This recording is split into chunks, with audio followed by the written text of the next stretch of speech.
नमस्कार. सुरेखास किचनमध्ये तुमचं मनापासून स्वागत आहे. आज आपण मस्त खमंग चविष्ट अशी कराळाची चटणी कशी करायची ते बघणार आहोत. तुम्ही ही चटणी दुपारच्या वेळेला भाजीला काही नसलं तेव्हा अशी पोंगळी करून खाऊ शकता. मस्त अशी पोळीवर टाकून घ्यायची, त्यावर तेल टाकायचं आणि सर्व पोळीला मस्त अशी चटणी लावून घ्यायची आणि त्याची पोंगळी करून घ्यायची आहे. तर अशी मस्त चटणी खायला खूप खमंग लागते आणि चविष्ट पण लागते. तर अशी भाजी काही नसली तेव्हा तुम्ही अशी पोळीला लावून पोंगळी करून खाऊ शकता आणि खूप मस्त अशी ही चटणी होते. तर अशी चटणी आज आपल्याला कशी करायची ते बघायचं आहे. माझ्या चॅनलवर तुम्ही नवीन असाल तर माझ्या चॅनलला लाईक, शेअर आणि सबस्क्राईब करायला विसरू नका. चला तर रेसिपीला सुरुवात करूयात. इथं मी गॅसवर कढई ठेवून घेतलेली आहे. तर त्यामध्ये आपल्याला 1 वाटी कराळ टाकून घ्यायचं आहे. तर अशा पद्धतीचं हे काळ्या कलरचं कराळ असतं आणि अर्धी वाटी त्यामध्ये तीळ टाकायचे आहे. तर तीळ आणि कराळ एकत्र भाजायचे.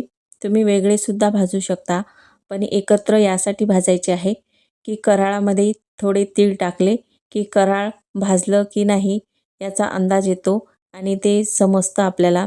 कराळ भाजलेलं समजत नाही, त्यामुळं थोडे यामध्ये तीळ टाकायचे आणि कराळासोबत तीळ टाकले की ती चटणी पण खूप खमंग लागते. त्यामुळं मस्त असे यामध्ये तीळ टाकायचे किंवा शेंगदाणेसुद्धा तुम्ही यामध्ये टाकू शकता. तर बघा आता या तिळाचा तडतडपणा असा कमी होत चाललेला आहे. तर हे तीळ भाजताना मस्त असे तडतड याचा आवाज येतो आणि कराळाचा येत नाही आणि कराळ भाजलेलं सुद्धा समजत नाही. तीळ आपले मस्त कलर बदलतात. तर आता तीळ भाजल्या गेलेले आहेत ते कसं पाहायचं, तर याचा थोडा चुरा करून पाहायचा आहे. तर तिळाचा लगेच चुरा होतो. तर असं झालं की आपले तीळ भाजले आणि कराळही भाजलं असं समजतं. तर आता इथं मी गॅस बंद केलेला आहे. आपले ही तीळ कराळ छान भाजल्या गेलेला आहे. तर आता काढून घेऊयात. तर बघू शकता याचा कलर थोडा चेंज झालेला आहे. तर अशा पद्धतीचं हे भाजून घ्यायचं आहे आणि हे तीळ कराळ आपल्याला मस्त असे थंडेगार करून घ्यायचे आहे. थंड झाल्यावर ह्याची चटणी करायची. तर मी इथं मिक्सरचं भांडं घेतलेलं आहे. यामध्ये आपल्याला हे तीळ आणि कराळ टाकून घ्यायचे आहे आणि थोडेसे पल्स मोडवर बारीक करून घ्यायचे. जास्त बारीक करायचं नाही, जाडसरच ठेवायचे आहे. कारण आपल्याला हे 2-3 स्टेपमध्ये बारीक करायचे, त्यामुळं असे थोडे जाडसरच करून घ्यायचे. इथं मी एका भांड्यामध्ये असे टाकून घेत आहे.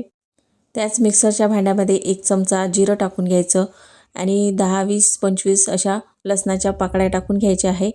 चवीपुरतं मीठ टाकायचं आणि हे फिरवून घ्यायचं आहे. तर आता हे लसूण आपला मस्त बारीक झालेलं आहे आणि हे आपल्याला थोडा वेळ बाजूला ठेवायचं. तर आता तीळ कराळची पावडर घ्यायची आणि त्यामध्ये आपल्याला तिखट टाकून घ्यायचं आहे. तर इथं मी 2 ते 2.5 असं चमचे तिखट टाकून घेतलेलं आहे.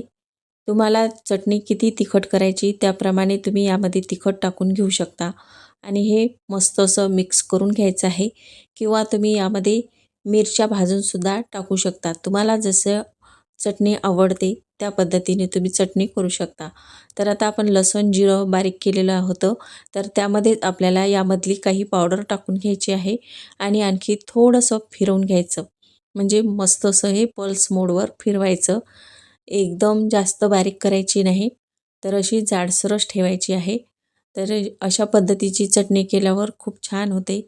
आणखी आपल्याला हे थोडं मिक्स करून घ्यायचं आणि आणखी मिक्सरच्या भांड्यामध्ये हे आपल्याला 2 वेळ बारीक करून घ्यायचं आहे. तर थोडं-थोडं आपण या मिक्सरच्या भांड्यामध्ये टाकून घेऊया आणि 2 स्टेपमध्ये हे बारीक करून घ्यायचं.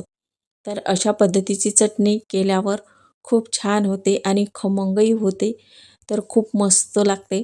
तर अशा पद्धतीची चटणी तुम्ही पण नक्की ट्राय करून बघा. खूप मस्त होते. दुपारच्या वेळेला भाजीला काही नसलं तेव्हा तुम्ही अशी ही चटणी पोळीसोबत खाऊ शकता.